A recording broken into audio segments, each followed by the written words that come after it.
এতজন মা এখানে বসে আছেন, একজন মা বলতে পারবেন আপনার যদি কঠিন অসুখ হয়, ছোট্ট বাচ্চারা যদি মায়ের কোলে চাপতে চায়, মা কি তাকে কোলে নেবে না? মা তো কোলে নেবেই।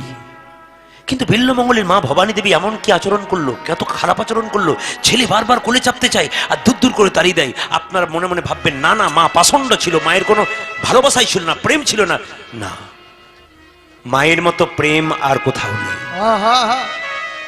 বিল্বমঙ্গলের মা বিল্বমঙ্গলকে খুব ভালোবাসতো, কেন জানেন? বারবার তাড়িয়ে দিত।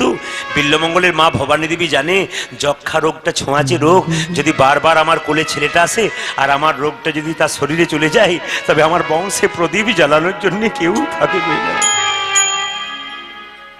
ছেলেকে বাবা মা সব খাবার দেয়, ভালো জামা প্যান্ট দেয়, কিন্তু একসময় শাসন করে, পড়তে বস মানে চামড়া ছাড়িয়ে দেবো।